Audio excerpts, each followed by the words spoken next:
No, it's not happening. It's not guaranteed. It's just a bluff. I'm in denial. I'm in fucking denial until July 20th. Until July 20th, when the fucking county votes on whether to keep the fucking A's. They're staying in Oakland. No, I said this is going to sound crazy, guys, but this is the year that Dante Pettis will lead the 49ers in receiving yards. And Lemita retweeted it. Was like, dude, this is exactly what I've been thinking. You're on my wavelength. The Kings, dude, fuck. honestly, Sacramento's pretty far. Las Vegas is probably the same distance. Fuck it, might as well. Las Vegas Kings kind of rolls off the tongue pretty nice. So yeah. Las Vegas Kings, dude, yeah. Hey, what is up, ladies and gentlemen? Welcome back to the Muffed podcast. As always, my name is Boaz, and I'm joined by Aaron and Lemita. What's up, guys? How's it going? Up, homies? It's going great. We just finished. We're doing this very much post after we already did our interview, but very hyped for this episode. This is a good episode. Just gonna promo this. If you just watched the beginning, stick around, or just maybe skip forward to the interview. But the interview is gonna be very cool. East Bay Chris, Grant Burner's, Grant's burner account, maybe Ex-burner account. I'd definitely check it out. Aaron, yes. East Bay Chris pledges allegiance to the Patriots, and if you don't believe me, watch the full interview. Yeah, he does. He said Mac Jones is Lord and Savior, and that he has a Mac Jones altar in his basement. Kind of weird. Yeah, but if you don't believe us, I would check it out. Watch the episode. I would watch it if you don't believe us. With that being said, I don't know where we're going with this. This always gets awkward. Let's get into it.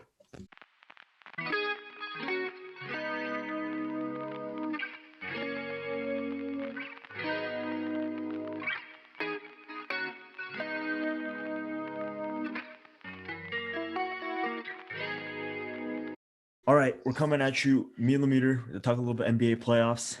Aaron didn't want to show up. The Kings, he didn't want to show up. Not going to talk about the Warriors, not pointing fingers to that. Whoa. Boaz showed up. I showed up on the Warriors in the playoffs. Yeah, despite the Warriors. Yeah. We'll talk about maybe my highlight of the week or something, my low light of the week. Fuck Adam Silver, fuck the playing games. I'm with LeBron. One thing LeBron has gotten right, and it's the playing games suck. Fuck the playing games. But let's talk about the actual playoffs. There's been a lot of games. We're recording this Tuesday. What's today? 25th. So there's a lot of games going on right now. The Celtics, Nets is going on. Lakers are going on. Will be going on in an hour or so. But we've seen two games for a lot of. It's the Suns game, not the Lakers game. Lakers. The Suns game, not the Lakers. All right, the Suns Lakers. No. Suns come first. The favorites. The Suns. The Suns game. I have a lot to talk about that one too. That's an interesting. So let's just start off this. Let's start off Saturday. The first few games after Fridays, one of the worst days of my life. Just very disappointing. It was actually a very fun day. I was actually having a very enjoyable time until the Warriors lost. Our friend Chris took it way harder. He took it a lot worse than I did though. He versus the Bucks. He took it bad. He took it very bad. And that's putting it lightly. Heat versus the Bucks. I predict this to be a sweep. I'm pretty confident about it now. Now, 2 games in, I am pretty confident that I think the Bucks are gonna. I think the Bucks are gonna win it regardless. Now, am I gonna get the extra point because I got it right that it's in 4? I don't know about that necessarily, but it's been so far. They're pretty clearly the Heat are not nearly in the same echelon as the Bucks. Yeah, I'm with you. What's Jimmy Butler's stupidly locked in? Jimmy is.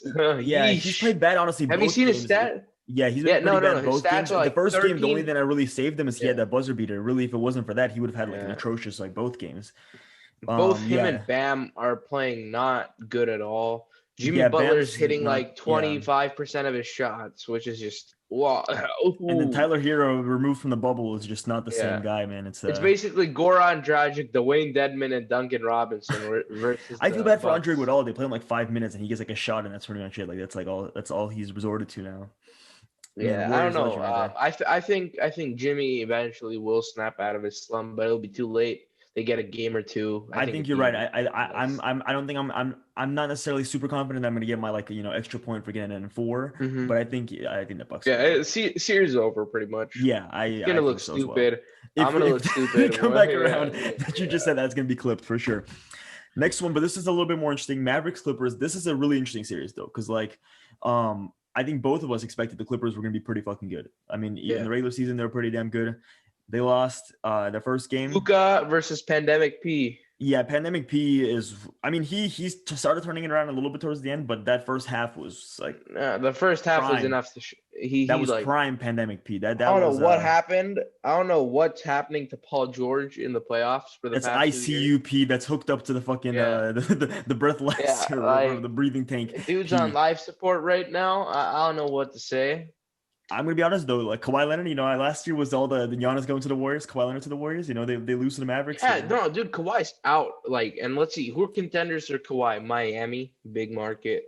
Golden State, big market. The big New market, York Knicks. I think so, but I'm not sure that necessarily. I have a feeling he's gonna do the Kevin Durant thing that Kevin Durant did with the Warriors, where like they like sign and trade, where like it's technically left in free agency, but like he like wanted to help out the Clippers, or the Warriors, and I think Kawhi might do the same thing with the Clippers. So yeah, I think there's gonna be. I mean, he's gonna want to go to contender for sure. You're right. Yeah, it's not gonna be like he doesn't want to go to Detroit or some shit like that. He's definitely not gonna be asking to trade to go there. I mean, there's a team not too far away from there, Phoenix. From Detroit or from LA?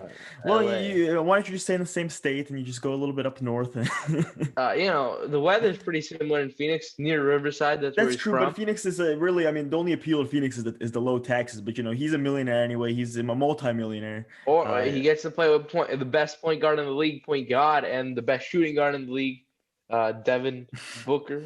I mean, we just forgot about Steph Curry. Yeah. All right. And Donovan Mitchell. We just forgot about Donovan Mitchell, the GOAT.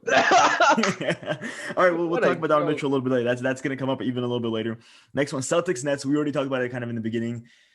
Yeah, this is over too. I honestly, I think I put the Nets in 5, but I honestly feel like maybe I should have put the Nets in 4. Yeah, I think I think Jason Tatum.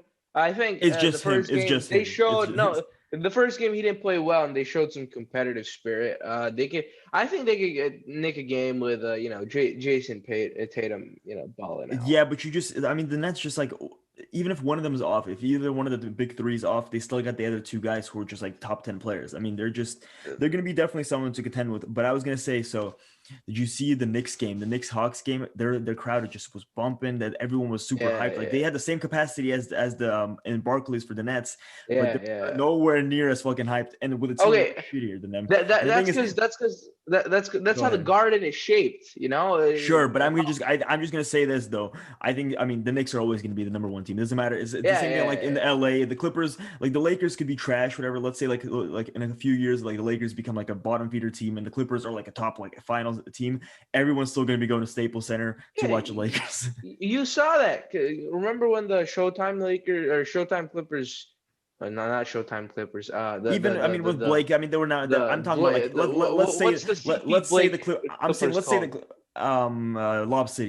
Lob City. There we go. Lob City Clippers. But I'm talking about like let's say the Clippers get whatever, like they get their like even bigger three, because like that was like I was a big three, but it's not like all these like top 10 players. Let's say they get like a big like like Kevin Durant type, like maybe Jason Tatum in the future could be kind of like that, but just like Kawhi Leonard, if like Kevin Durant joined right now, and then maybe James Harden got traded as well over there.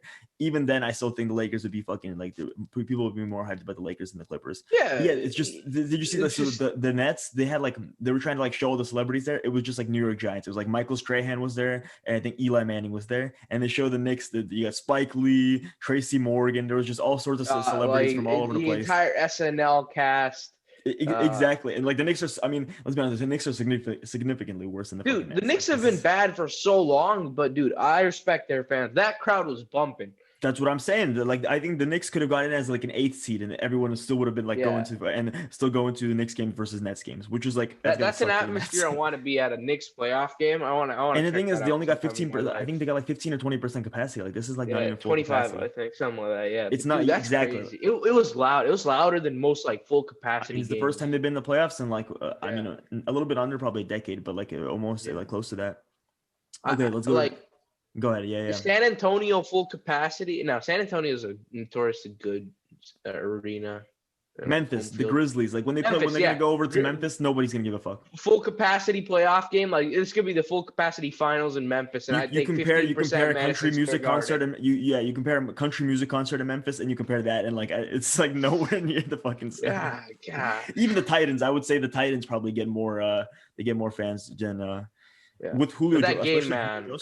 Julio Jones. That game though. Which one are you talking about? The Knicks Hawks game. Oh, that was very yeah. With the Trae Young, and he did his little thing there. That was kind of badass. I'm not a big Trae Young guy. I think I know you know you're not. this. Yeah. But I was like gonna say that was ice that was cold. my highlight That of the was week ice cold. actually. Well, fuck it, I'll just cut it out now. But it was just like guys you slandered being having good Yeah. games. John Morant and now Trae Young.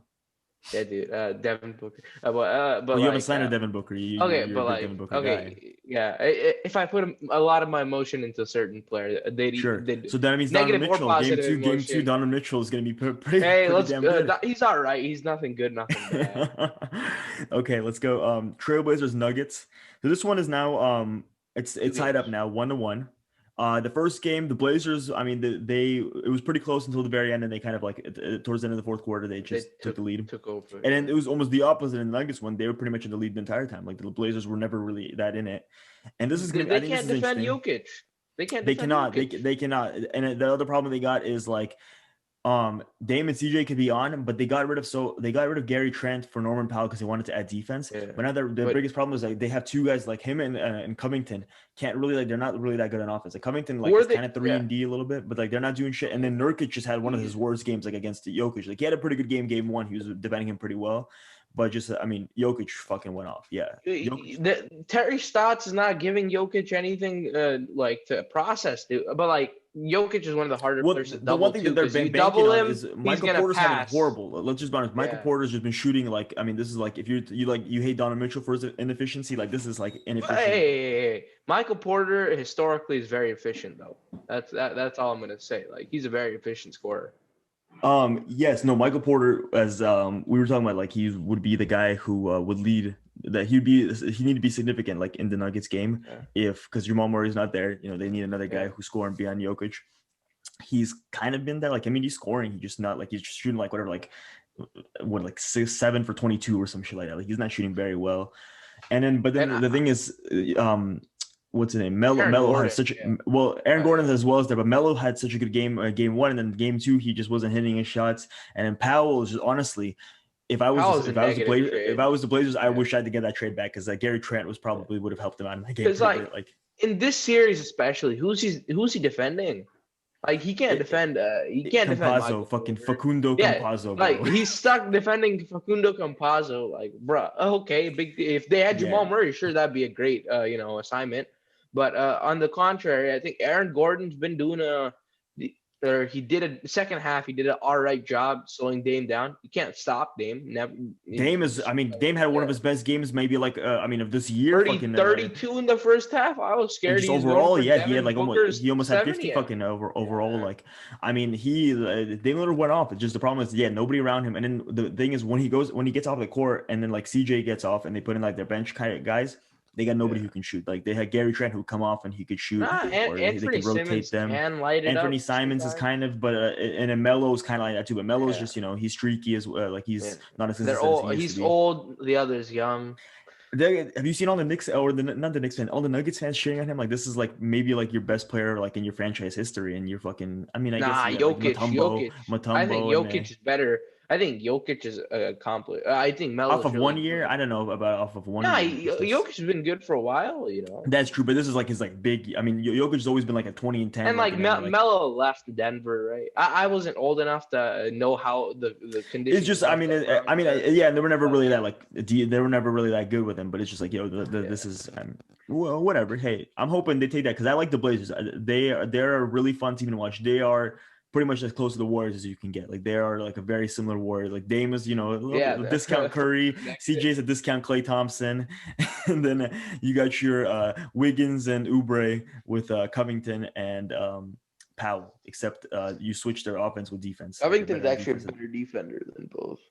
Oh, yeah. I mean, Wiggins is a pretty good defender too, but I think Wiggins offers more in the offensive. Both Wiggins for sure. and Oubre offer. Yeah, that's what I'm saying. You switch their expertise being not offense but defense.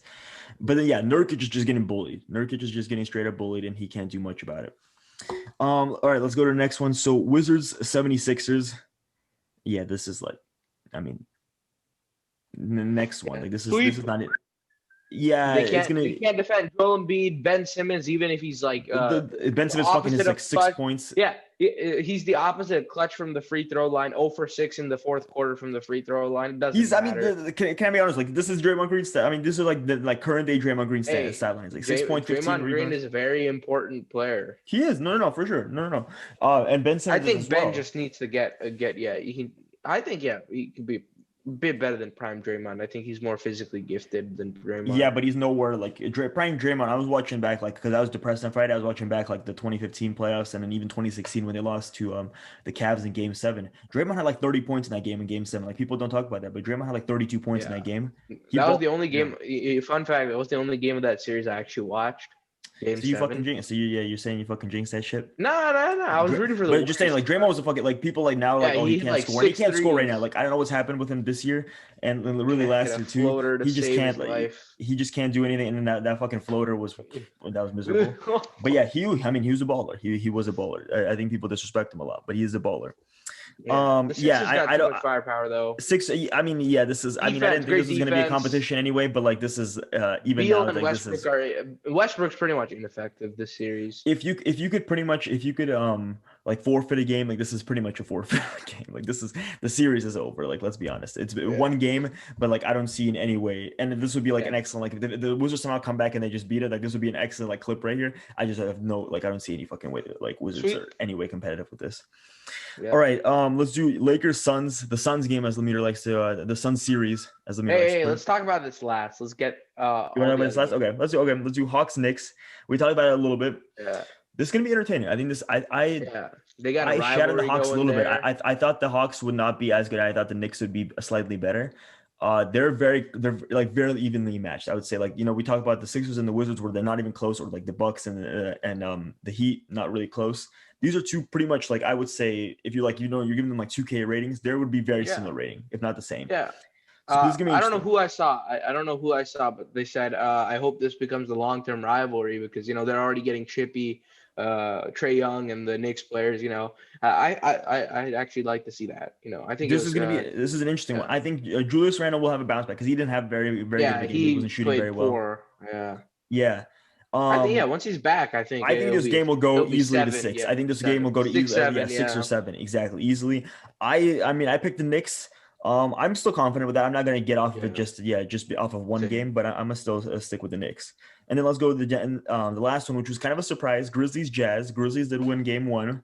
I did say the Jazz were going to sweep, but that was when I thought Donovan Mitchell was also going to play. So I still think the Jazz win. Game 2, Donovan Mitchell is expected to be back. He's pissed off too. All those rumors that. How much? How strong do you think he'll come back?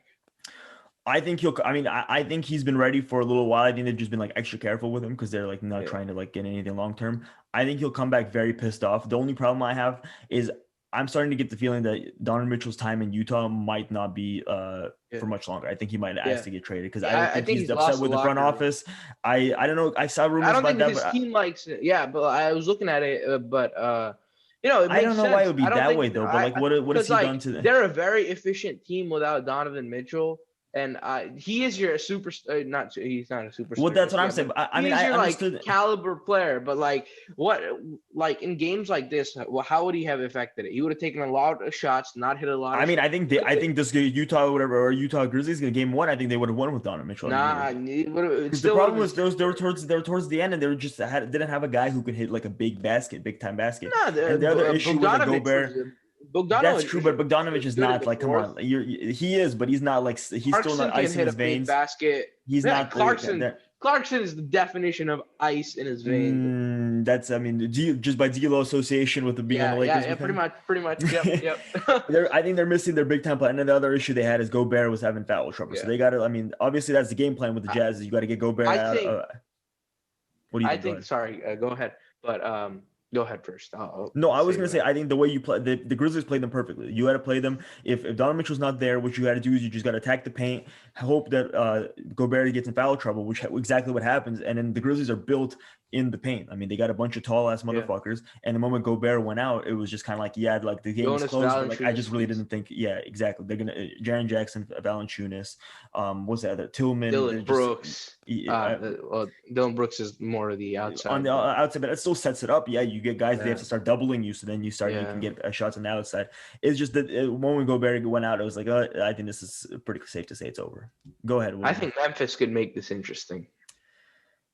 That would piss me so like that. You understand how much that fucking pissed me off if like Memphis actually beats the Jazz, because I think if the Memphis could beat the Jazz, I think the Warriors could beat it. Yeah, I think the Warriors definitely could have. I was gonna say Warriors in 7 against the Jazz. That was my prediction. So do you think we already put our predictions out, but would you switch yours? At this moment right now, based off just one game, would you switch yours right now? I would go Memphis in 7.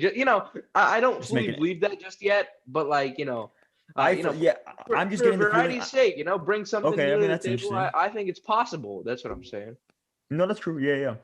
But I just get the feeling that I think Donovan Mitchell's time there is soon to be. I mean, unless Dwayne Wade can, like, I saw him and Dwayne Wade have like a good rapport, like they were talking with everyone on the bench and stuff like that. Like if Dwayne Wade can somehow, but like even then, I mean, I don't know why I was just started like just thinking about it last night. Like where could he go? Could like Future I know. Phoenix Sun? I was thinking OKC, they have all those first rounders. Like maybe like you use a few of them. You try to trade for Donovan. I don't know. That could be Shea and Donovan Mitchell. Could be interesting. Good backcourt, I think. Donovan. I'm just trying to think like what team. Because you have to trade a shit ton. We haven't seen a player like that, like at that young of an age, be like traded in the NBA in a while. He's 24. Exactly. Like this isn't like Kawhi Leonard where he's like 28, 29 or something like that. I mean, but like Kawhi's a whole different level. That's true, but like I mean, this is like you're still like this is a long term guy. Like this could be a guy for your team for the next like 8 to 10 years, whatever. So like if you make the trade and he works out, could be the guy for a while now. But yeah, I get that feeling that something is with Utah. And before I thought it was the opposite. I thought it was gonna be Gobert was gonna get traded because I thought all those all that COVID shit, whatever, that the team was like pissed off at him. And now it sounds like it's flipped up on Donovan. Yeah. And at last, but I'm telling you, it's because he takes so many damn shots. I mean, but then there's so many other players. I mean, do that. What other star player? But they justify it. Donovan Mitchell is like one of the more inefficient players in the NBA. That's true, but I don't think Booker doesn't take as many. I'm going to be honest with you. I think that whole like just like I feel like NBA analytics in some way like progressed it, and in other ways it's become so overrated. Like and I don't think most of the players give a fuck. Like sometimes you have to watch the games. I think most of the players don't give a fuck about like analytics, but I could see like like let's say he's having an off night, he just keeps shooting. It's like hey, like dude, just fucking pass the ball. Bro, and it's not like they're like in shortness of shooters. They got that's Clarkson, true, but then you look at the other end. I mean, like fucking. Do you remember last year where he had like almost 60 points? He almost fucking. He was like I think he's number 3 in like all-time playoff scoring just off of that last game last year in the bubble against Jamal Murray when they had that they were shooting just shot for shot. He's a guy who like I mean if you wanted to fucking could put up like 50 points in a game like if he's just on or he could lay a stinker at 12 and then you're like true. Shit dude, this guy took 60 shots and we got 12 points. That's absolutely true. But yeah, I mean that's I think he's more there's the odds are favored that he'll explode more often than bust. But no, I think I'm with you. I think maybe he needs to like cut down on the hero ball type shit. I mean, you see that with like quarterbacks in the NFL, like that whole like, hey, like you got to sometimes just take what's there and not rather just try to be like bigger in the moment. Like, even Jordan, like you got to pass a Steve Kerr every now and then. You don't always have to be the guy hitting the shot. But all right, let's talk about last game. Real quick. Yes. Cut this out. Enable waiting room or whatever. Oh.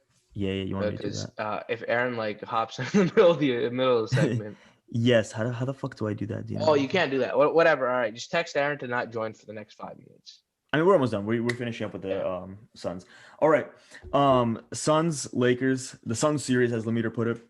I'll let you start off. I'll let you go ahead. Dude, I was so hyped this weekend. I'm like so invested in the Suns now. I don't know. This like getting up there with the 49er levels of fandom. I don't have anything to do, man. Crazy. You are crazy. Because you when last week we were talking when you're like, I watched like all the Grizzlies games. The Suns were like, dude, what the fuck? Yeah, like, dude, I watched a lot. This was like the Warriors dynasty days, and I don't remember myself being like this fucking hyped. Yeah. I don't know, dude. Devin Booker and like the whole Suns team is really fun to watch for me. I've just they're a fun team to watch. I'm gonna be honest though. That game I was very excited that first game, and now I'm less excited because I started thinking about this, and I was like, this is deja vu. Like I remember this. LeBron plays like ass. AD doesn't really do much. Okay. The Lakers look very rusty, and then you're like, oh well, maybe there's a chance. And then I remember, oh wait, that was game 1, whatever, against the Blazers. Oh, I thought exactly the same thing. Wait, maybe there's a chance. I remember Charles Barkley coming out with his fucking broom, thinking there might be a sweep with the fucking Blazers being. And then I remember the Houston Rockets. The Rockets. Okay. And then I remember looking back, just fucking like even when he was there against like Toronto and stuff like that. And this is I'm not so confident. But you got to hear me out here. First, Davis didn't have his extension that time, right? Second, LeBron is like clearly on a bum ankle this time. Like, he also has the ability to make it look like he's really fucked up injured, and then the next game come back and drop like fucking 40 not points. As bad as I think people are saying it. I think he's pretty much like 90, 80. I'm gonna just say right now, I'm gonna hot take. I think tonight he'll have like a 30-point triple double. I'm pretty sure he's gonna have like a very bounce back, big bounce game. He's gonna have a bounce back. But this time it's different because LeBron is playing a team that's actually like good. The Blazers were not good left. They were barely 8th seed. The Rockets were imploding. The Rockets were hot, the Rockets almost lost the series to the what's it called? I mean, but if you're just talking about like firepower, I think the Rockets have much probably more firepower than the Suns do. If we're just talking about Westbrook was just missing everything. He was injured. I think the Suns are very much in tune. Very much. I'm not saying that I think the Lakers are going to win this. I'm just going to be like I was hyped with you as well. I can see the deja vu. I'm not just gonna be like, I'm not gonna say like, I think this game actually, and like this might sound really dumb right now, and there's not gonna be a whole lot of logic. I think this game might be the most important game of the series. If the Suns win this and they go up 2-0, I'm like, okay, there's a chance I think the Suns can actually win this. Yeah, because if the Lakers tie it up 1-1 and LeBron just takes off all the rust and it's like, what happened? What is this LeBron from last game and where's this AD from last game? And they just both all of a sudden look really good.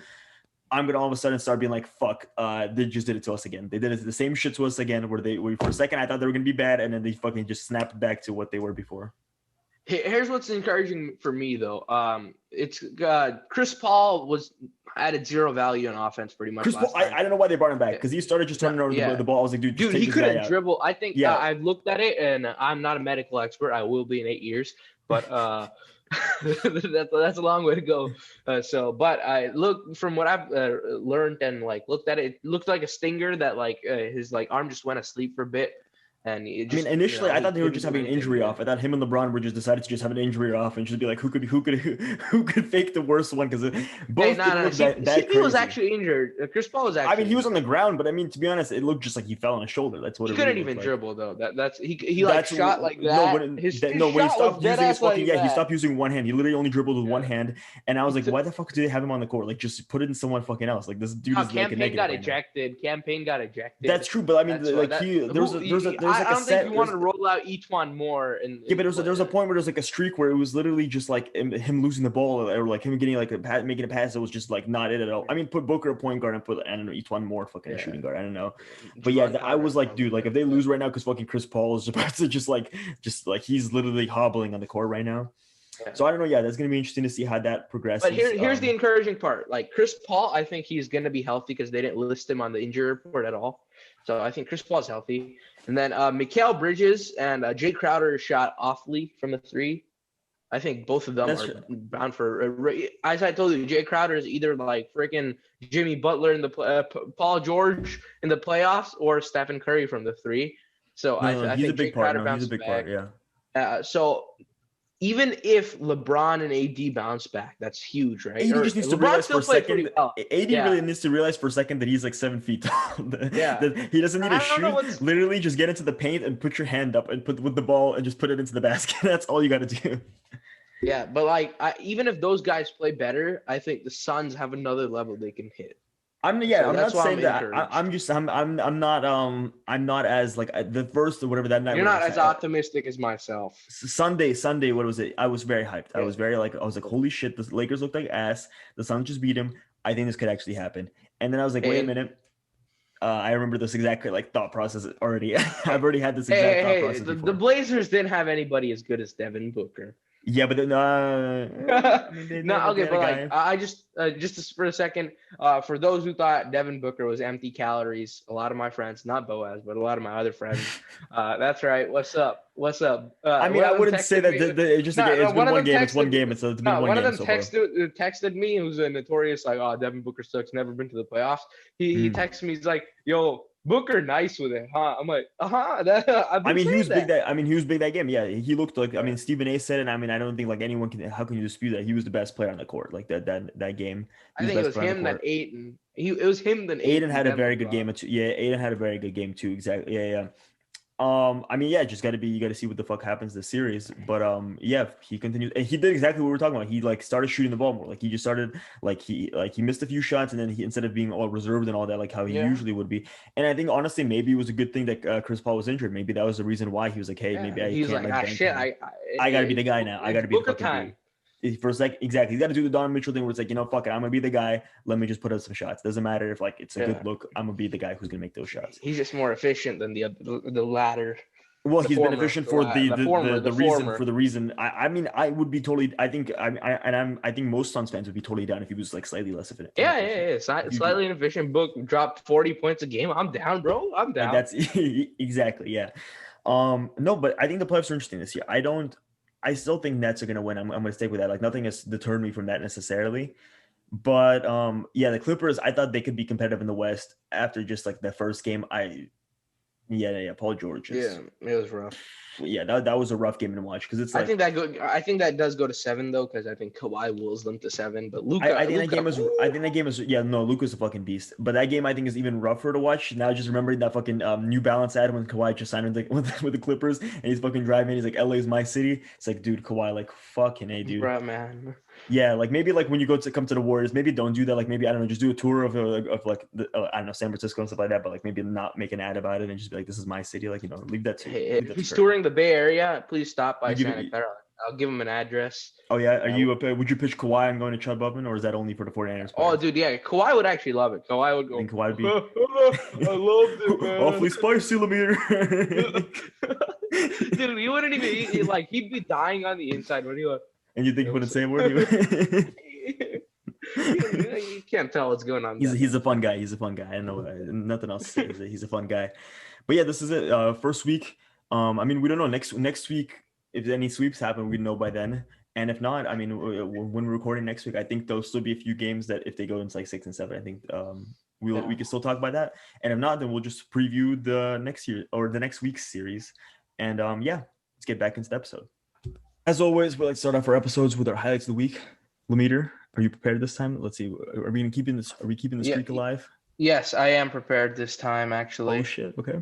All right. Let's hear it. Okay, this is a very low-key highlight, but the NBA playoffs just started, and the Suns won the game 1. I know this might mean we get swept for the rest of the series, but they still won game 1. There's hope. So your highlight is the Suns won game 1. Yeah, that's more than I can be. Game. My Kings fan. Devin Booker had out of the three of us, my team's the only one that's alive. So I don't know why you talking shit to my highlight. You can't say the same about your highlight that your favorite team won game 1 of the playoffs. Damn, Lemeter. Damn. What is this? Aaron, you can kind of say it because that really hurts, man. That really hurts, Lemeter, why would you bring that up like that? All right, next. Sensitive subject for me, like that. Yeah, well, go ahead. My favorite team's playoff drought is a sophomore in high school right now. So, what? Because it's 15 years. Yeah. Oh, I didn't get that either. I got it. Yeah. Go ahead, Aaron. What's your highlight of the week? All right. Well, I have a few highlights of the week. One terrible highlight. I have very low light, lowest of low lights. But we're gonna. I don't want to just talk about. Do you want to say that for last, then, Aaron? Do you want me to go then, and then you go say that for last, or up to you? Because mine, I don't have anything super big. If we want to end on a kind of a bang. Sure. We could do that. Do you want me to just say the other ones real quick then? No. Let's just save yours. Let's save yours then, and we'll end on Aaron's depression at the end. Let me bring up my list. There's actually, to be honest, this week or this past week there haven't been like that many crazy highlights. But let's talk about this. So yeah, the Suns. They won their first game. So, Lemeter, do you think the Suns girl, will that tradition be, will they be holding on to that tradition? We don't speak about that. Okay, got you. I mean, it happens, but okay. You think Chris Paul gets in on it? You think they've introduced him to the Suns girl? No comment. Probably. Okay, never mind. We all know. Next one. Phil Mickelson wins the PGA Championship. Wow, I don't know why I was about to say PGA Championship. Someone's got to bring up some golf news. And then, so this was cool. If anyone follows golf, Brooks Koepka is kind of like he's kind of like this. He's got a little bit of like swag to him. Some people like him, some people don't. Some people think he's kind of an asshole. But so he got like second and third place, but he was pretty close with Phil Mickelson, and he was getting an interview. And as he was getting an interview, there's a guy who walked behind him, Bryson DeChambeau, who like they have kind of like a little bit of a rivalry.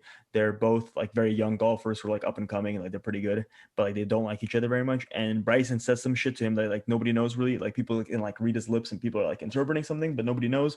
But during the interview, literally mid-interview, he says something behind him, and then he goes, "I fucking lost my train of thought," and then he goes, "Fuck." Hearing that bullshit, fucking Christ. And then they had to cut off the interview because like he just started swearing. He was just like so distraught by it. And so now the whole golf world is like trying to figure out what like is going on. Like what did Bryson say to him that made him so pissed off that he like they had to cut off his like it was just like a post-game interview, and he just like midway just like fucking Christ, man, I can't fucking deal with this bullshit. And they just had to cut it off. It was like, what the fuck, dude? I know it was especially for golf, which like that isn't, that's probably the most exciting part of the match. Savages out here. That's true. Yeah. Don't disrespect them. Next thing I got is Lamine and I already kind of talked about it, but like the Knicks, I mean, they had like all those celebrities there, and then the Nets had like Eli Manning. So like Trae Young, we already talked, but yeah, Tracy Morgan.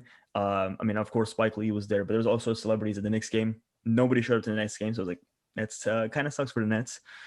They got all the best players. There's a bunch of ring chasers over there. And then let's see. That's facts, Aaron. That is facts. I had the CP3 versus LeBron injury off. That was also the minute I kind of touched on it a little bit. But I thought that was exciting, electric. Just Chris Paul and LeBron, just who could pretend that they sustain a worse injury. And Chris Paul, his acting was so good. Like he's such a method actor that actually he did look injured towards the end. Like he stopped using one hand. He was only dribbling with one hand. He couldn't like pass the ball off to the other hand. He was shooting really weird. So yeah, kudos to Chris Paul for being such a good actor that even the injury translated to like it manifested into reality. And then last one I got Shannon Sharp and Julio Jones. He just called him on air, and Julio was like, I saw that. I'm out of there. And it was like, and now there's old controversy. He's like, hey, is Shannon Sharp kind of an asshole because he like it didn't seem like he let Julio know that he was on air because like he didn't. He just called him up. Well, but then people are like, well, there's no way that like Shannon Sharp didn't ask him before, like didn't text him beforehand, and she'd be like, hey, I'm gonna call you on air, like, hey, could you answer the phone or something? There's a bunch of sports liability and stuff come. That's true, but just the way he answered, just the way he answered and how open he was, people. I mean, I see that just because. Like, I don't think you're like nobody else will get an interview from Julio Jones where he'd be like, nah, I'm out of there. And then he asked him about the Cowboys because Skip Bayless was right there, and Skip Bayless was all happy when he heard that. He's like, so like you make sure you just don't go to the Cowboys. Like, yeah, I'm not going there. I want to win. And it's just literally like, holy shit, dude. Like that's like any leverage. Like the Falcons gotta be pissed off. Any leverage they possibly had to trade him. Well, the Dallas Cowboys probably don't want to trade for him anymore. So yeah, that's my those are my highlights of the week. Aaron, let's finish off with your A's lowlights. Well, real quick before, because all I talk about is A's depression here, I just want to give a little speed round of just funny things that have happened in baseball. So ex-Yankee catcher, we all know the Astros sign stealing scandal, but apparently ex-Yankee catcher, it calls out the Rockies for doing the same thing in 2018. Now, you guys don't really follow baseball that much, but the Rockies were dog shit during that time period, and if they were doing the same thing, it's funny because they can't even cheat right. Wrong. They can't even cheat right. Doing it right. They must not have been doing it right. Also, the whole debate of Tony La Russa, talking about how the Twins had a position player in 3-0 count. The guy had a home run. He's like, Tony La Russa's a fucking old fart. I don't know why they fucking hired him. He's like, oh, you can't fucking swing 3-0 on as a position. I agree. Couldn't agree more. Trevor Bauer. It's an unwritten rule, guys. Everyone knows it, and everyone should be following it. It's fucking bullshit, dude. These are the same people who slander the good name of what's the baseball commissioner's name? I keep forgetting his name. Rob Manfred. Rob Manfred, who slandered the good name of Rob Manfred. Thank you, Aaron. Didn't Trevor Bauer, like, isn't he like super good pitcher? Didn't he say something about it? He's like, hey, if you don't want to get swung on a 3-0, be better. Yeah, no, he's just like, yeah. Also, I can't say his name. Willens Astudillo, who they put in the pitch. He's not a pitcher. So what baseball teams do is if they're losing by a shit ton, and they give up on the game, they don't want to waste their pitcher's arms. They just throw a position player on the mound. So he's throwing 47 miles an hour, fucking little chucks. That's so funny. And this guy was just like, fucking, let me just get my stats up. And I'm he was just like, boom. Hey, dude, honestly, I'd do that. Sorry, I forgot, guys. That is disrespecting the good game of baseball. That is absolutely disgusting that you would even say that. Yeah. Right now, you were just pissing on the game. But are you disrespecting the batter by putting like a 43-mile-per-hour pitcher there? Absolutely not. That's unwritten rule. We do that. As Aaron mentioned. Honestly, it's pretty impressive to hit a fucking 43-mile-an-hour ball like that far because there's like no momentum. But the reason I bring that up is because the Braves made their stance on unwritten rules very clear because they were beating the shit out of the Nationals, and the Nationals brought in Wilmer Difo, second baseman, the pitch, and he gave up 8 runs in 1 inning, and they didn't take him out, so they just shelled him. So that was pretty funny. And let's see, is there anything else? The Blue Jays combined for Marcus Simeon's team. We miss you, Marcus. Yeah, I was gonna say shout out Marcus Simeon. Right, shout out Marcus Simeon. Yeah, they had Jordan Romano and Ross Stripling out of the bullpen combined. No runs over 8 innings. They ended up giving up 14 runs in the 9th and then 10th. Whoa! So that's pretty funny. Not really shout out. Yeah, not really. Yeah, not really shout out.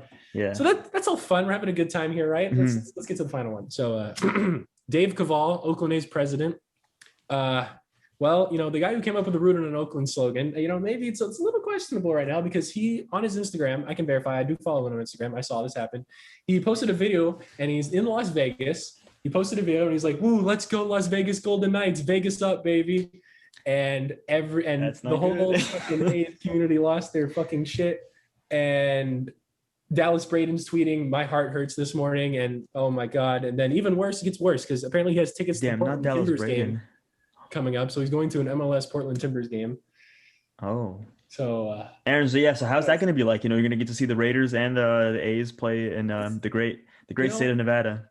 No, it's not happening. It's not guaranteed. It's just a bluff. I'm in denial. I'm in fucking denial until July 20th. Until July 20th, when the fucking county votes on whether to keep the fucking A's, they're staying in Oakland. And I want you to know I have picked a bunch of decision episode teams.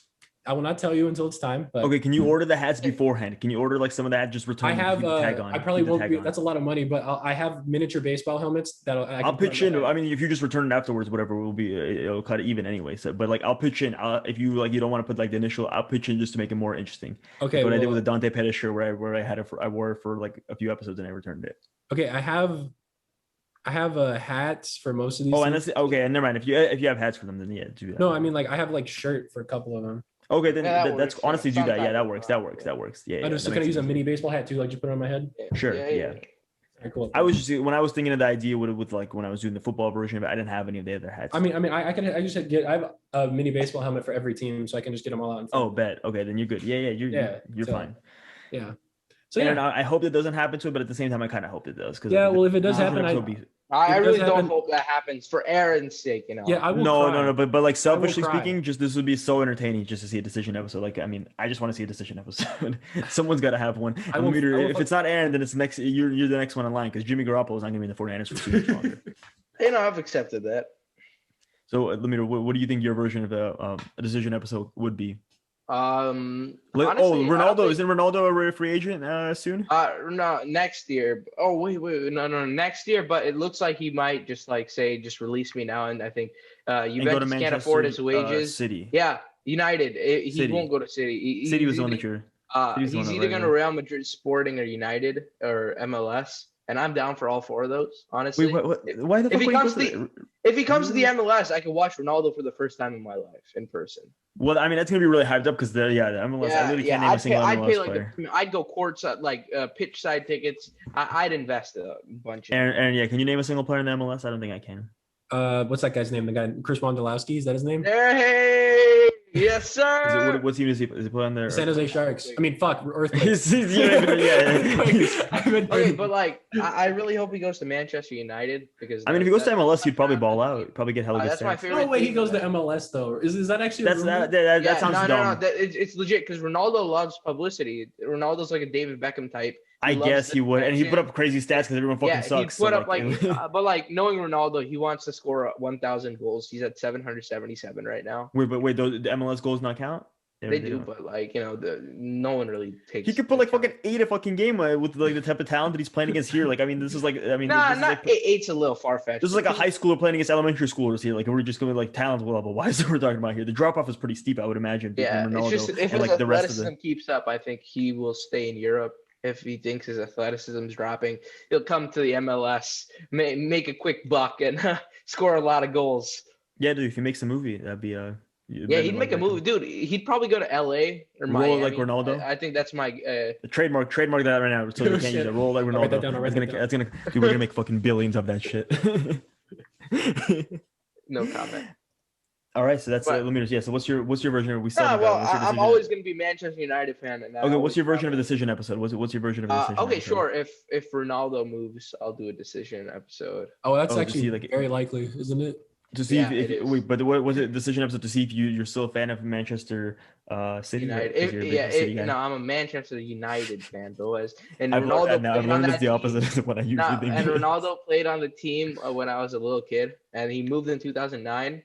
Ever since then, I've been waiting for Ronaldo. Yeah, so what's the point of him coming back? Honestly, I would say go to City. Hey, that's what makes a child's dream. That would make a childhood Lemeter's dream come true if Ronaldo comes back.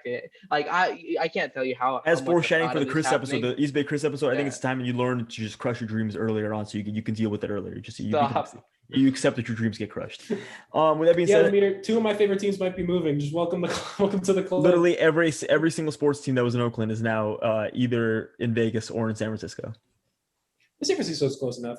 That's true. But you didn't like the Warriors anyway when they were when they were in Oakland. I didn't like basketball. I was just like, oh, the Warriors won, cool. I would root for them. And you happen to choose probably one of the worst franchises probably in the NBA. In the entire NBA, if there's one team to relocate, it's the Kings. I think. Yeah, no, there was rumors that they were moving to Seattle a couple of years ago. So that'd be so funny if they. And I'm gonna say this right now because there's also been rumors about an NBA team going to Vegas. If the Kings go to Vegas, are you just anti-Vegas? You just fuck? I hate Las Vegas. I hate with the passion. At that point, I'll be fuck Las Vegas if the A's go there. I'm already fuck Las Vegas. If the Kings go there, would you say fuck it? I'm becoming a Raiders fan and I'm going to just stick with being an A's fan? No, because the thing was, I've already been a Niner fan and I've really enjoyed my time as a Niner fan, especially since I get to come on here and talk about you guys. So I'm not going back to the Raiders, even if they come back next year for some reason. I don't know why they would. I'm done. It's an abusive X. It's abusive X. We're moving that out the life. We're here. Aaron, good for you.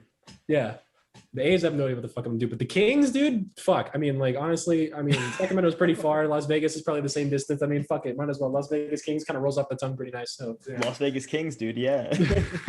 What did they just rename them to? Las Vegas? No, I was gonna say Las Vegas Aces, but that's they all just become the Las Vegas Raiders. They just they're all.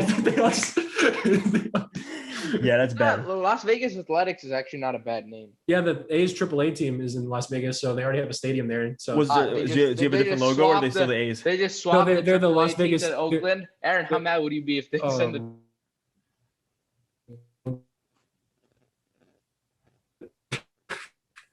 I'd be a AAA baseball fan. You know how depressing that shit would be? Just as soon as someone gets good, they just off my favorite team. You're like, you could add that for me. What's the Vegas? Oh, no, yeah. See, the Giants one is lame because they just kept their minor league team is the same name as their major league team. What's the A's one in Vegas? What's Aviators. Aviators. See, you need the Las Vegas Sinners. That's the basketball team. The Las Vegas Sinners, or I don't know, the Las Vegas Cokeheads. What do you think about that, Aaron? The Raiders. Las Vegas Cokeheads. Yeah, I'm kind of down with that.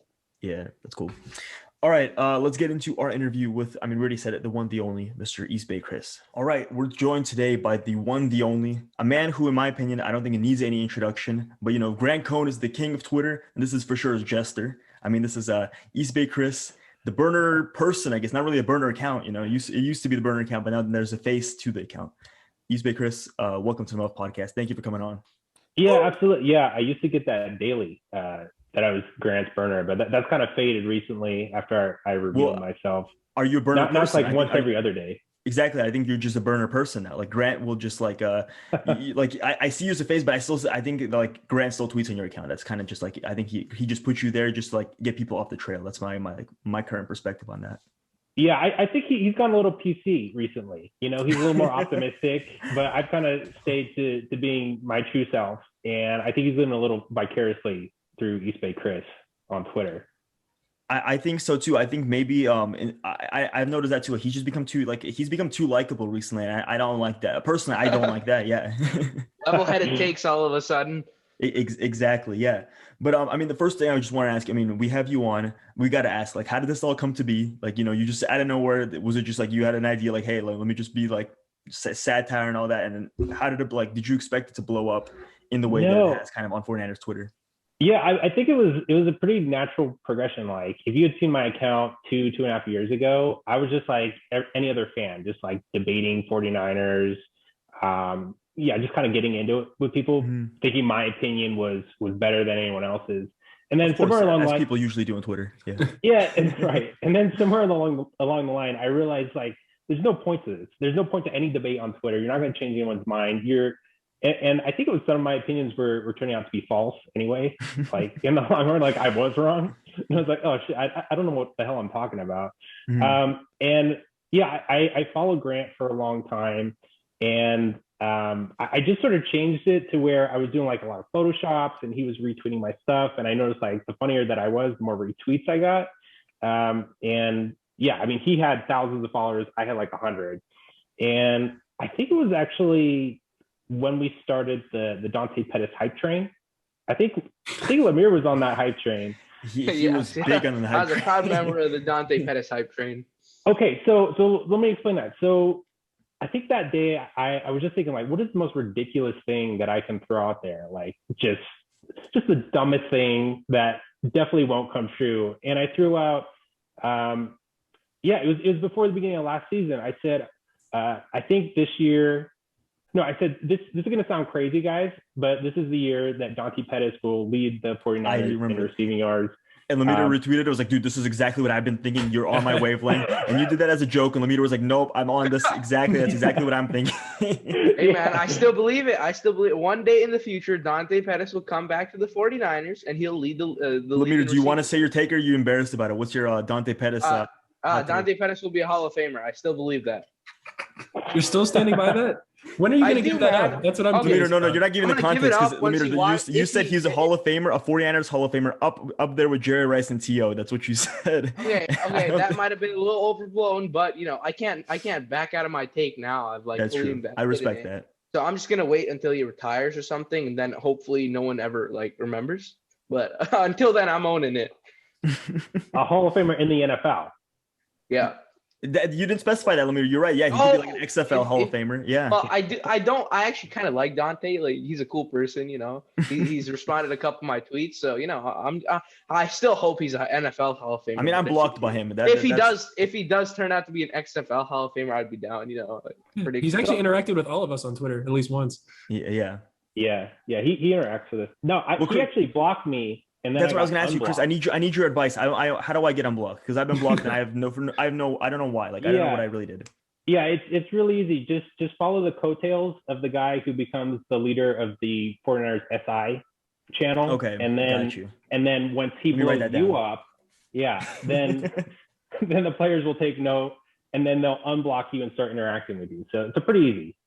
Okay, Chris, so then I'm going to propose this to you. So you rode the coattails of Grant. I'm going to ride yours. Can we just do that? Like maybe we'll how does that work? A coattail train. Yeah.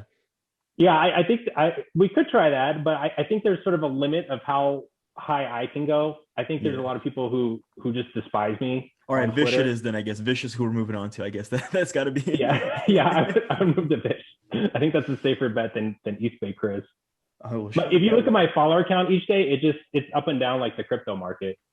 it really is, dude. I mean, you're like I think there's people who understand your humor, and like I think like I mean the three of us, like we love your stuff, and it's like this is hilarious. Like it's what like a lot of us like in the back of our heads. Like I know like, I'm watching the 49ers games and I'm like sometimes I just want them to lose. Like it just kind of be funny to lose. I just want to see everyone's reactions just to see it, and just you saying and vocalizing it is just a side of me that like in the back of my head that I've suppressed. But honestly, I really respect that you just go out there and say it.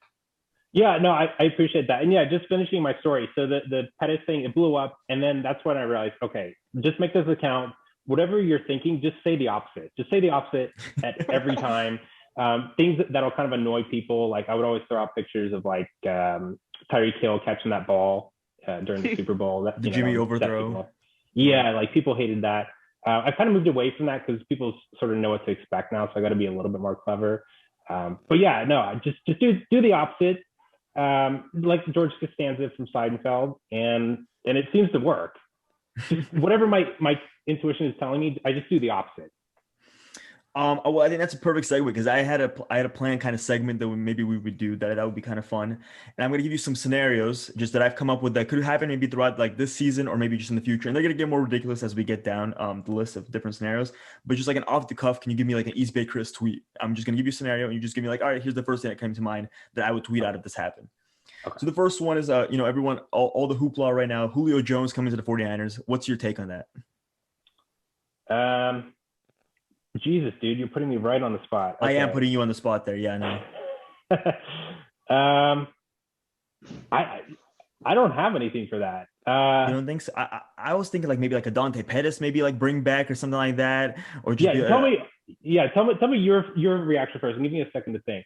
I would think you'd be like, I hope his career. Maybe he can learn from some former 49ers legends like Dante Pettis. Maybe put up like a picture. Yeah, I don't know, but I'm not. My brain doesn't work like yours does. So like, right, I'd love to see him. Spend some time with River Craycraft in the locker room, so he can really bring him up to speed. That's it right there. Yeah, my hope is that he could help with punt returns too. River seems to really know what he's doing back there. Chris, if you ever need help, man, you just need someone just like to bounce the ideas off, man. I got you, because that was perfect right there. We just talked that through. Yeah. My favorite moment from last year was actually that River Craig. Last year was so terrible. So you just have to embrace the awful moments of last year. Everyone went to the McKinnon from the Wildcat thing. But I just loved River Craycraft just calling that fair catch with no one within like 20 yards of him. Just like, nope. What about Dante Pettis' last play in the 49ers, the fumble, where he fumbled that? That's another one that was just that was so poetic, honestly. I feel like you couldn't, like, if the NFL was like, you can convince me the NFL was rigged after that moment right there, because that was just so perfect. Right, that was like so over the top. Like if I had thrown out that tweet, it would have gone like 0 likes, because they're like, that's stupid. That wouldn't happen. But you're right. It was poetic. It was like it really. You're right. You know what? That was the best moment last year. I think so. That happened, and then for a second, I should be like, "Am I in a dream?" Like, this just seems like that was just too on brand. I think things don't work this perfectly usually. Okay, so let's do another one. Trey Lance throws 5 interceptions in practice. What would yours be for that? Okay. Trey Lance throws 5 interceptions in practice. We could do 6. 6 is fine as well. Up to you, the number. 6, yeah.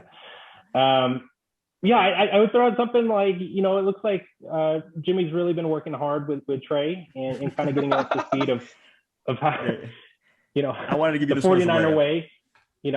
Exactly. How to succeed here, how to be a starter on the 49ers, something like that. Oh. I like that. And I think with the last one right here, and this is this is not going to happen at all. I'm sorry, Lemeter. Dante Pettis has a Pro Bowl season, and then let's just add in, he goes to the Hall of Fame. We'll just put those two, like, this is your tweet of Dante Pettis. He has a Pro Bowl season next year, and then he retires and goes to into the Giants Hall of Fame and just the NFL. Oh God, I wouldn't even be clever about it. I would just rub it in people's face. I would just like revisit my tweets from last year. Just like, I told you so. just like you're rubbing a dog's nose in its poop. It would just be like that. I think Solomon Thomas, relentless. Solomon Thomas and Dante Pettis are the two guys you got to kind of root for. That's going to be a legendary East Bay Chris tweet. If that either one of those guys ever turn out to be good, it would be a really good tweet. That's all. I had a few other dumb ones, but I think those were the best ones. I think I nitpicked the best ones right there. I don't want to put, I want to leave it to you. I don't want to give everything away, because I think some of these could happen. If Julio does actually come, I don't want to. People are going to watch this, and it's going to be Pettis one. I could see that one happening. Yeah, I think so too. You guys are big on Dante Pettis on this show. Oh, except for Aaron. We're Dante Pettis. Dante's Pettis stand podcast. Really, yeah. We considered it. When we were pitching ideas for what the podcast would be, it was really just at first it was just going to be a Dante Pettis podcast where we only just strictly talk about Dante Pettis. Yeah, I can see how you kind of latched onto my account. I'm sorry to tell you that I was just messing around. Oh man. I guess Lemeter. Lemeter, you got to be South Bay Lemeter. I think. I guess so. I got a full steam ahead with the Dante Pettis train. That doesn't stop. Dante Pettis, it doesn't. And then the Bourne Boys lasted for 2 months, and then he went to the Patriots. So yeah, that's. I think the Bourne Boys are over as well. Unfortunately, both of those can be laid to rest. It really annoys me. Like, you guys have good ideas. Mm-hmm. And you don't have the same followership of some of these other podcasts. It really annoys me. I just couldn't see why. We bring excellent insight into the 49ers. Nobody watches film like the three of us. And it's just everyone wants to watch Grant and Bish. I don't get it. I personally, I'm with you, Chris. I have no clue what that is. Well, I talked to him. He watches your streams, and he gets all his information from you guys. So it clearly makes sense. They know what's up. They do know what's up. Yeah, if Grant ever needs to, call me or Lemeter. We'll swing by Levi's right away. We'll do a quick pros and cons, good and not good. I can do a quick interview right in front of the helmet, like he does. Yeah, Lemire, you had any questions, right? You told me you got a bunch planned too. I usually blank when we have to ask questions because like I have like a couple thought out, and then the conversation starts happening, and then it just all dries up. Oh, that's good, man. Yeah, seems like you're really organized on this show here. Oh, we do. that is preparation. the podcast signature. We do over prepare for things. Oh, but I just remembered what I was gonna ask. So in your eyes, Chris, how do you predict the 49ers season going this year? It could be on brand to the East Bay Chris brand, or like your actual take. Either one's fine with me. Yeah, I'm a little hesitant to say this, not because I'm jumping out of character, but I'm optimistic. Sort of my running joke on Twitter has been that they don't really invest in the cornerback position. They went after Sherman and Brett, who are coming off major injuries. And that's been pretty much it, except in the case of Witherspoon in the third round. So yeah, the fact that they went after the cornerback position in the draft, I thought that was huge. Getting that lineman in the second round, and I like Trey Lance. He's an interesting prospect, and everything you hear about him, he's bright. I've listened to him talk to the media a little bit. I'm like, you can't dislike this guy. So I'm optimistic going into it. Why I'm kind of hesitant is anytime I'm optimistic about the 49ers, it always backfires. It's never good. It never ends well for me. And I was talking about this on my stream last night. I became a fan of the 49ers right after the Steve Young years when he peaked, right? And I think you guys are kind of in that same age bracket where all our lives we've heard about Steve Young, Joe Montana, how great the franchise used to be. And we never saw it. We've lived through the Jed York years of the 49ers. We've seen nothing but shit. And when it was good, JT Sullivan slander on this podcast, okay? That's one thing we're JT O'Sullivan podcast here. And then when we had it good for that brief Harbaugh, the 3 years, 4 years, whatever it was, it blew up in our faces. It didn't, Jed kicked him out of the building. We couldn't have good things. It just wasn't the 49ers way. Exactly. We couldn't have good things. Right. So, you live like this for 20 years.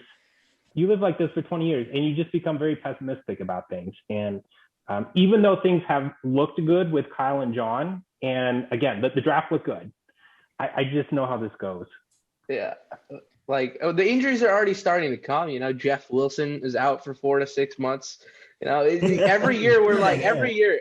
This is an annual 49ers Twitter thing. I saw that and laughed. That was the funniest thing. Next year, there will be no injuries. We'll finally get rid of the injury bug. But then again, the next year, you run it back with the injuries. Before it was Reuben Foster getting injured. Now, then it was Jerick McKinnon, Jimmy Garoppolo, all those three guys getting injured. Then the year after the next year, Staley got injured, but luckily we still made the run for it.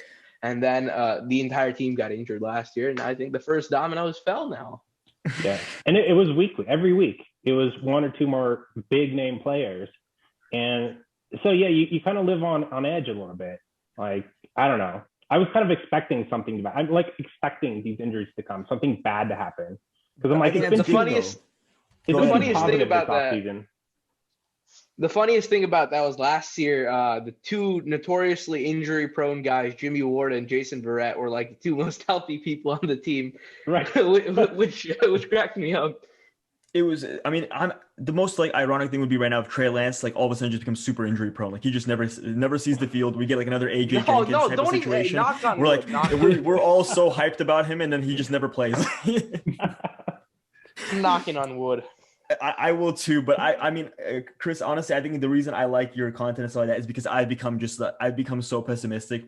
Last year, that Miami Dolphins game, I actually started to enjoy myself. I started rooting for I can't for that right now. What's his name? Number 48, where he was just getting they were just throwing it to his side every single play. What was that guy? Brian Allen. Yes, thank you. And at some point I started like questioning myself, like, why do I find this hit? Like I find like enjoyment in this, because I used to like this usually would suck. I would usually be like, man, this is horrible. We're losing to the Miami Dolphins. Like I penciled it, like this should have been an automatic win. Like this was not even a question. And we're getting our ass kicked right now. And I was just enjoying every second of it. And like I'm like, there's a problem. There's a problem. You actually manifested Trey Lance going to the Niners that day, because you sent a bunch of pictures of him in the group chat where just like it's tagged for Trey time. So I started pissing Lemire off, and I started sending gifs of Trey Lance because I was like, the season's over. It's like week 4 or week 5. I'm like, it's done. I don't want to root for the 49ers anymore. So they played the Eagles the week before that, right? Yes, I believe so. Yes, the Dolphins. The week before that. And that was a miserable game too. Yep. Okay, so just so you guys understand, like, I am a fan at heart, and I went into last season. I was pretty much as optimistic as I am about this season, and it was after that Eagles game where I remember I was just like depressed. I was like, something's off here. Like, this doesn't feel like we're going to get the same Super Bowl run that we had the year prior. And the Eagles, they were at home. They were playing Wentz, who was, he was already getting lambasted by the media on social media and all that. And the fact that they lost that game, I think it was late in the game that they had given up the lead as well. Off like a fumble, right? I believe, right? It was Nick Mullins' it was fumble. A Nick Mullins pick. Or maybe an interception. Yeah. The one where he threw it right to the linebacker. He was just sitting there in the flat. Nick Mullins was like, here you go, pick 6. That sucks because I was so bipolar that year was just so bipolar because I started off exactly like you, Chris. I was like, that was such a good season. I expected nothing from the 2019 season. I expected like 8-8 best case scenario. We went to the Super Bowl. I was like, all right, we should be pretty good this year. I started off, Cardinals, right, and then all those injuries, the Jets and the Giants, and then Eagles, Dolphins. Those were horrible. And I'm like, all right, this is over. I'm done with it. Trey Lance time. Or I started looking at mock drafts. I started sending them links of mock drafts because I was like, the season's over. Let's start looking at the mock drafts. And then the Patriots game and the Rams game comes up, and it's like, and it slaps me. And Lemire's like, let's look at the mock drafts now. Yeah, I mean, we're back, dude. We're totally back. I'm like, Lemire, fuck, man, you're bringing me back in. Just just when I thought I was out, I get back in, and then the Niners started to stink it up again. And the last year was just I think it's pretty much transitioned me into. I think I saw the East Bay Chris character, and I thought I was like, oh, that's it's just funny because he's just dicking on everybody and he's just kind of being an asshole to everybody in the community and stuff like that. And then I've turned into East Bay Chris. It's no longer a joke. It's become like actually. I think it was the Eagles game last year though. The point I brought it up, the reason I brought it up was because that was the game where it's like, okay, this season, like, it's not trending well. Like, I'm doubling down. Like, I'm going as pessimistic as possible. And I think, like, the sooner when you realize, like, the team, they're not really headed where you want them to. And I think at that point, like, Garoppolo, he was injured. It wasn't looking like he was going to come back. We'd lost Bosa. It wasn't looking good. So the sooner that you embrace the losses and, like you said, just kind of laugh at it, like just watching Brian Allen get smoked, it's like, what are we watching? It was hilarious. It was objectively just like really funny. Like, it's like... and it's just better to be like that. Or you could be depressed on Twitter with the other 49ers fans. What's the point of that? I couldn't agree more. It's it's just the duality of the tweets at 49ers where you see like one where like they're showing you all the PFF grades and watching film. It's like, oh, it wasn't all that bad, that. And then you see another guy tweet out, be like, I would have put a traffic cone out instead of Allen. I think I would have done a better job. And it's like that's I just enjoy that more a little bit. Like maybe that's for somebody, but for myself personally, I just enjoyed it. The traffic cone tweets. Yeah. I think that account. And I kind of separate it, like, it is like this alternate persona. Like, part of it is me. Like, I have these weird internal thoughts that come out, and I just gotta like push them out to Twitter. But yeah, that actually, I just lost my thought. I don't know what the hell I was about to say there. You were talking about how that it's very separate, that like your personality and the personality of your Twitter account, East Bay Chris, that like Yeah, and that's what I'm trying to figure out. Like, I'm doing YouTube shows.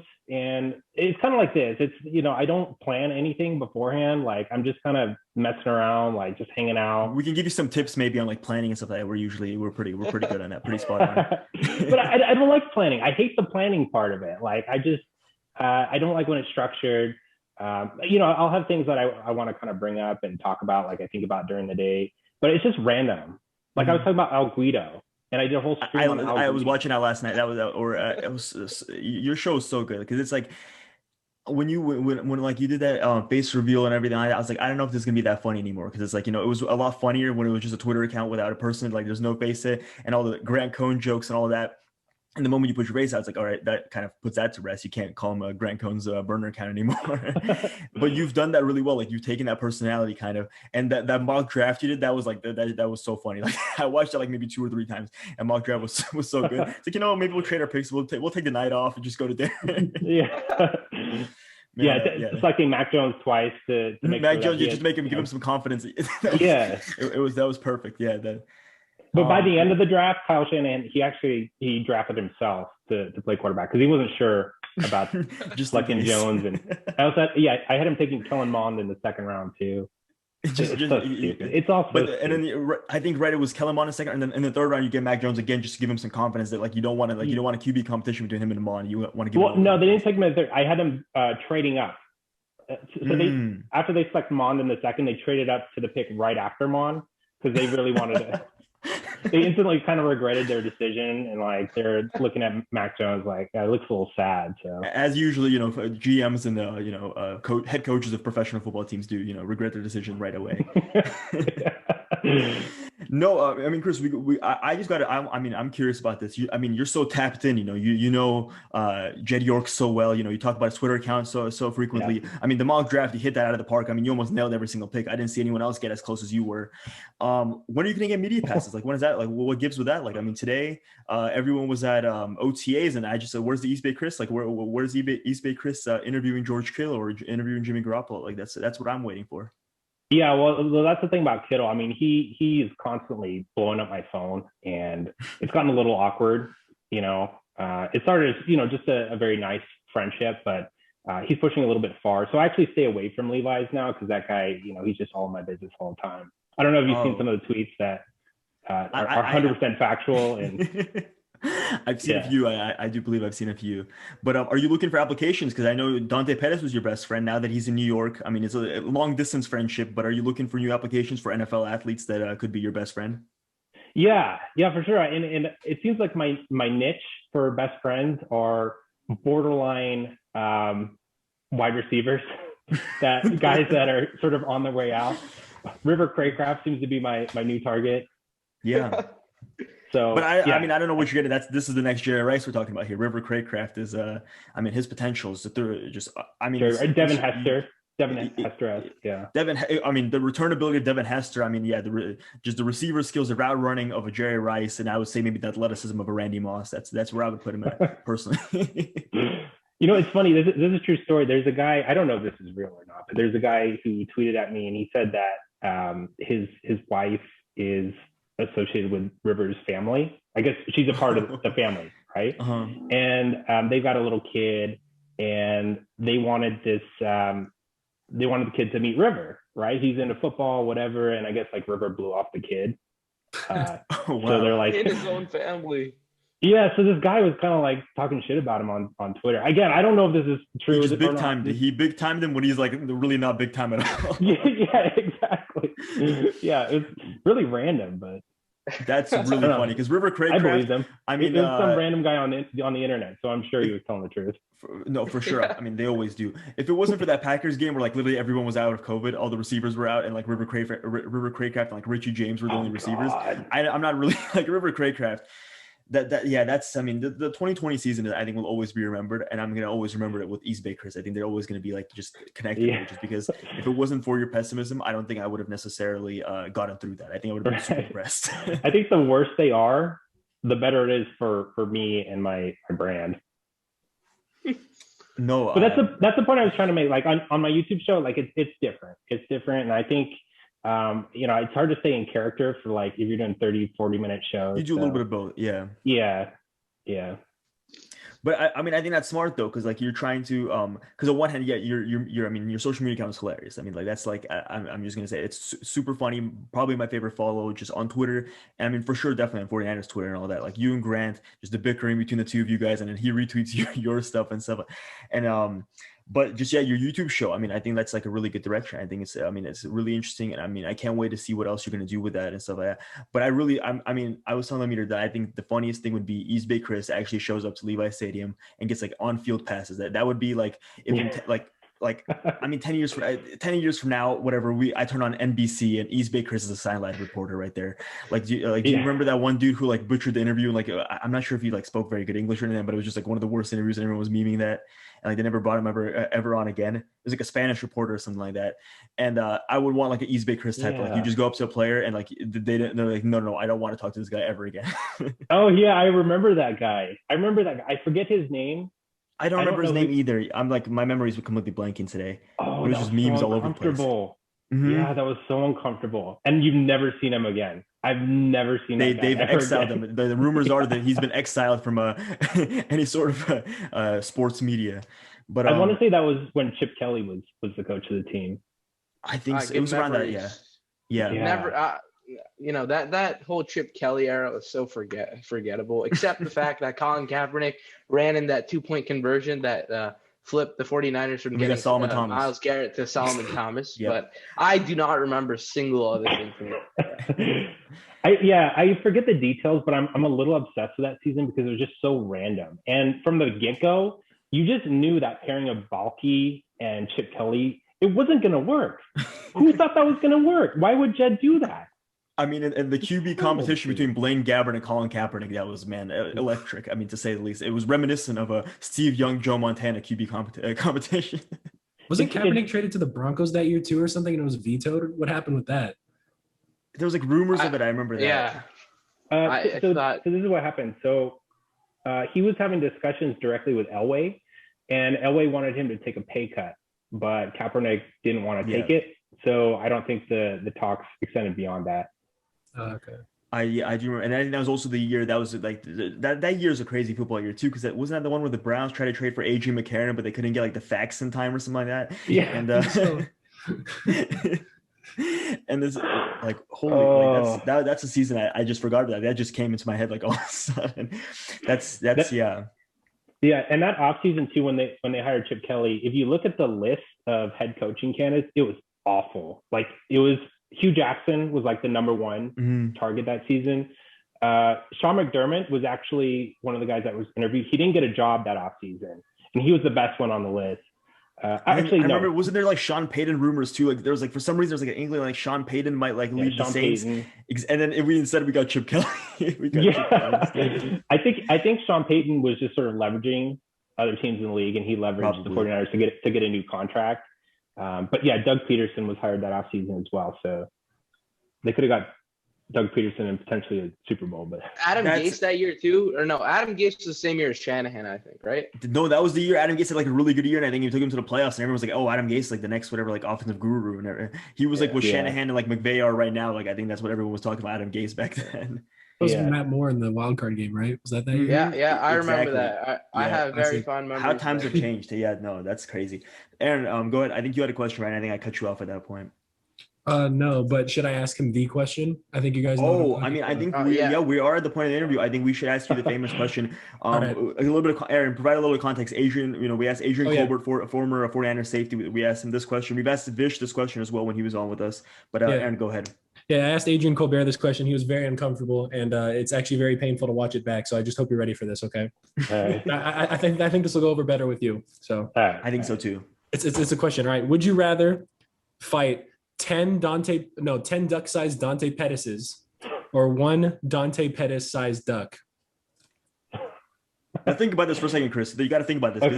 This is important. This is like Vish analyzed everything. He thought about this very much. He thought about like the height and Wait, okay, so Dante Pettis-sized duck. It's a duck like that's like 6 foot or 5'11", however tall he is. 6'1", I think. Ducks, I mean, they have long legs. They're very thin legs. So I don't know if they're easily breakable. If I could just kind of get underneath there and just, snap the legs. Because if I can break the legs, then it's over. That's true, but the hissing is very intimidating. You got to think about that. Like, do ducks hiss? I think, I guess that's more geese. That's more geese, I guess. That is true. That's more geese. Yeah. And are they quick to turn around? Because if I could just get to the backside, get underneath there, snap the legs, it's over. But I'm also thinking about the small ducks, and can I just kick them? Well, they're little Dante Pettises, so yeah, you probably could kick them, but they're like probably real quick, and they have like. But that's like morally conflicting because you'd feel bad because it's just a bunch of little Dante Pettises. Yeah, and plus that's 10 Hall of Fame careers you're cutting short by kicking. That's exactly that. Good point, Aaron.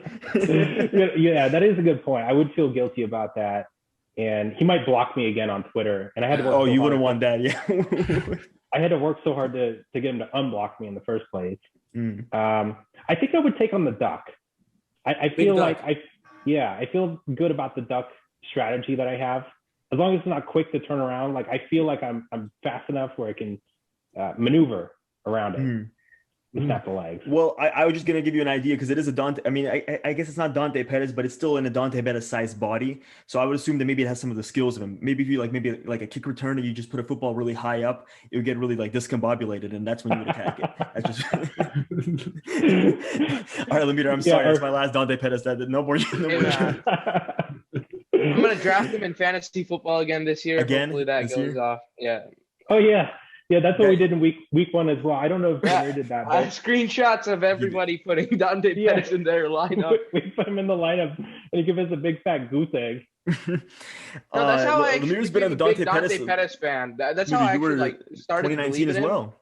2019 the year he was drafted, I saw an interview before he was drafted. I was like, this dude's cool. Then he got drafted by the Niners, and I was like, that's pretty cool. Yeah, I watched an interview, saw him play at Washington a little bit. That's pretty cool. And then I think it was like week 9 or week 10, and my fantasy football team was just done. I needed a receiver bad, and I'm like, Dante Pettis is getting his opportunity with the Niners. You know what? Let's take a punt. And I think he caught 2 touchdowns that game. Let's take a punt. No punt. I mean, that's on you. You said that. That's not even me. I promise. So he had like 2 touchdowns, and this was the Seahawks game. Like he had 150 yards or something, some crazy game. And that's when I was like, this is my guy right here. Then he got another touchdown against the Buccaneers, another one against the Broncos, and since then I've been a Dante Pettis stan. Man, you set your expectations low. It's really easy to impress Lemire. It really is. I told him, I'm like, Lemire, are you worried that Kenny Golladay just got signed? They just drafted a receiver in the first round. I was like, no, there's no problem. There's still a spot for Dante Pettis. They're going to trade away. Wide receiver number 7, 9. Dante Pettis. Yeah, wide receiver 9, Dante Pettis. Didn't they just sign? They signed someone else recently too. Kelvin Benjamin for tight end. They just signed Kelvin Benjamin to play tight end. He ate the Popeyes biscuit. Benjamin. Mm-hmm. That's Lemire, I'm gonna be honest with you. I think Dante Pettis. I think his best case scenario is if he gets traded. I think that's probably the move. The Giants, they got a little too many receivers there to feed for Dante to be a Hall of Fame receiver as he's primed to be. Of course. But Chris, thank you so much for coming on. Of course, we'll put all your links in our description, our YouTube video. We're going to shout you out on Twitter, of course. Please do check it out. Check out Chris's show. Check out his Twitter account. The Twitter account for sure. I mean, that will not disappoint. I mean, I just promise you that. Maybe we'll even link. I think we got to link the mock draft or something because the mock draft was hilarious. That's just for me. I'll maybe even link the mock draft in the YouTube description. Just check all that out. I promise you, if you're into any of our stuff, you definitely will be into it, Chris, because we're like a discount East Bay Chris, pretty much. Basically, if you're into any of that, if you're into us, you'd definitely be into Chris. Thank you so much, Chris, for coming on, man. I had so much fun. That went so quickly. Yeah, that did go. We need you on again. I think definitely before the season starts, we need you on again, or at least mid-season. We need like an East Bay Chris mid-season review. I think that would be perfect. Yeah, I'd love to do that. Yeah. Okay. All right, guys. Yeah. Thanks. All right. It was good to know. Yeah, it was good having you. What an interview, dude. What a guy. What a guy. East Bay Chris. Fucking Mac Jones came in and snorted a line off East Bay Chris. That was fucking wild. When East Bay Chris just literally opened his door and Mac Jones was standing there. And then Dante Pettis was at his couch. Like, I thought he was joking about that. Like, are they actually best friends? Like, what the fuck? They might be. Dante Pettis and East Bay Chris, it might not be a joke. I think, and then he said something about him going to the Hall of Fame, like Lemire. I think he has some competition. I think Chris might like Dante more than you. What is kind of fucked up though is when he beat the shit out of that duck that was roughly the same size as Dante Pettis. Breaking his legs. Yeah, I know. And then that joke he made about like making put a football in the air and he'll be like discombobulated. Like, that's so messed up. Like Dante Pettis could return. He did that in college. He'd be good. Yeah, I just wouldn't. I don't get it personally. I don't know about that. All right, let's get our last segment.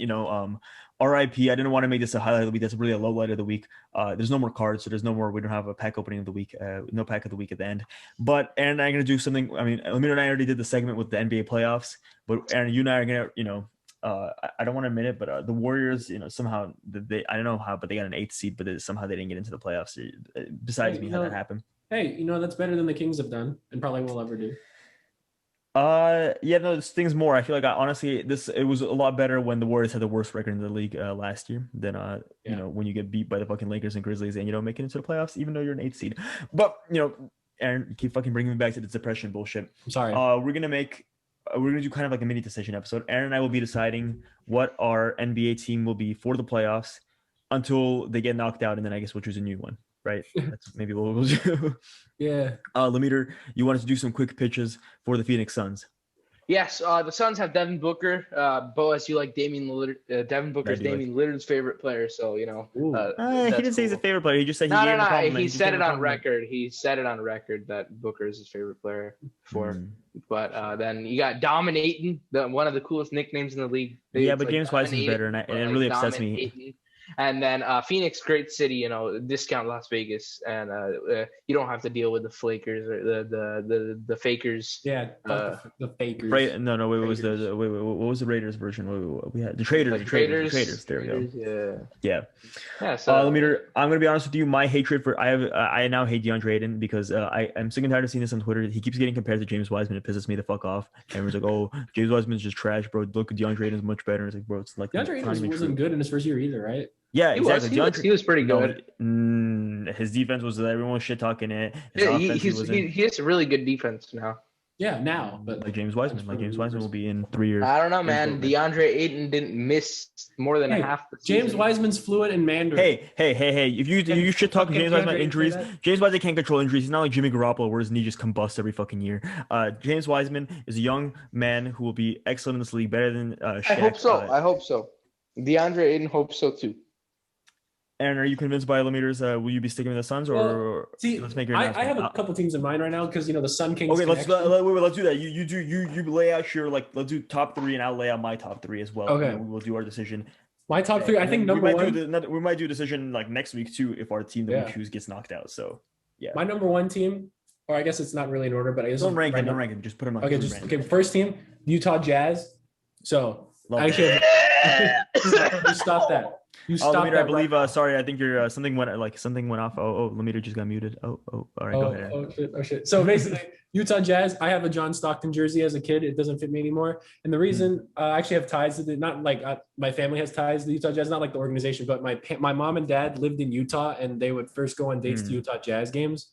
So I'm so sorry for them. Yeah, during the Stockton and Malone era. And so my dad hates Michael Jordan because of the flu game. He always talks shit about that. So that's actually not Boaz said I feel bad for them, but Stockton Malone era was I said like living in Utah. That was the point. That's what I was referring to. Yeah, they lived in Utah. So growing up, I love my condolences. I wouldn't even call myself a Jazz fan because I can't watch the games, but I would always play with the Jazz on 2K. I was like, I loved Alec Burks and Trey Burke, and I'd always trade Enes Kanter. Like I would get home from school. Gordon Hayward. Hop on my Jazz franchise. Yeah, Gordon Hayward. Oh my God, Dante Exum. So I love the throwback Jazz. So I'll always have a soft spot in my heart for the Jazz, so I think that's the easy one. And then number 2 right now, I have the Suns. I feel like the Suns. The reason they're up there is because the Sun Kings. They've also have not been good ever recently. So it'd be so cool to see them shit on the fucking fakers. I think that's something we can all agree on. We want them to shit on the fucking fakers. Amen to that. LeBron losing, I can always support that. And the Sun Kings, me and Lemire have the Sun Kings connection. So I feel like that's but Aaron, we already talked about this. They kind of fucked up their let him lay his 3 out. Why are you butting in? They kind of fucked up their end of the argument. It was supposed to be the Sun Kings. You guys were supposed to be mediocre together, and they all of a sudden became good. If they can become good, we can become good. It's motivation. Yeah. That's how we see it. You think so? Okay. All right. Showing them the path forward. Especially if Luke Walton's the coach next year, but that's okay. Anyways, so my number 3 team is the Milwaukee Bucks because my good friend Anthony's a Bucks fan, and I was the one who made him a Bucks fan by just whooping his ass in 2K over and over again. He's like, you know what, I'm gonna buy this game and get good so I can whoop you, and he became a Bucks fan because I told him just to shit on me with Giannis. So I really like Giannis. He's probably one of my favorite players in the league. Future warrior. Chris Godleton, even though he looks like a fish, dude, he's kind of fucking raw, kind of shitting on people. Drew Holiday. And I just like the Bucks. Yeah, I love Drew Holiday. It's a cool team. So those are my 3. So don't make your decision. I'm going to lay out my 3 teams as well. Portland Trailblazers. Let me mention, I'm a big Damian Lillard fan. Damian Lillard is the next best thing to Steph Curry. And he's from Oakland. He is from Oakland. Dame time. Love me some Dame time. Number 2, I will be going with the Utah Jazz. I've become a really big Donovan Mitchell fan over this year. Just some sort of really just all of a sudden I just really became a big Donovan Mitchell guy. I really support him. I think he's just one of the top shooting guards in the league, if not the top one right now, in my personal opinion. Just an all-around scorer. Just one of the best players. Just wanted to mention I just can't think of another shooting guard who's even close in the vicinity of like Donovan Mitchell's skill level. I think he's going to be out for a little bit though. So I don't really. No. They already said he's back game 2. Oh, he's back game 2. Mm-hmm. We're good. That's dope. Okay. Cool. Good ASMR. Lemire, and at number 3, I think you're gonna like this number 3 one. You're gonna like it, Lemire. You're gonna like it. The Brooklyn Nets. You're not gonna like it. I'm not putting the Phoenix Suns. Not fucking rooting for a single team that you like, Lemire. There? Brooklyn Nets is who I'm putting. Oh, come on, you can't do that. Come on. Ew, Kevin Durant, snake. I will bandwagon the fuck on the Nets. And you can't stop me, Lemire. Brooklyn Nets number 3. Aaron, go ahead. Let's maybe put that one finger, and I'll put that one finger as well. Aaron, go ahead. No, I was just like, man, I can't believe you're picking the Brooklyn Nets. Am I deciding now what team I'm rooting for? No. Put that one, like, get rid of one of the teams out of the top 3, and I'll get rid of one of my teams, and then you get rid of We'll do it like that. Okay, so we're picking our main team to root for, right? Yes. Until they get out, and then we'll do this over again. Okay, well, I'm gonna get rid of the Bucks, but that does not mean I'm not rooting for them. Because It's just your team. It's just a team that Lemire's like, I'm gonna watch every single one of the games. It's your team. Oh, okay. So then I'm not gonna do the Bucks. I'm rooting for them, love Giannis, hope for great things, but I just feel like the Bucks aren't really for me. I mean, we have a song tributed to Giannis. Yeah, we do. Yeah, check it out. It's in Greek. Yep. We learned Greek for that song. But we did. Yep. The 7 SoundCloud plays it doesn't really affect the effort we put into that. The hours, just the months that I spent learning Greek, just for that one song. Yep. I will be taking away the Brooklyn Nets. I'll be taking away.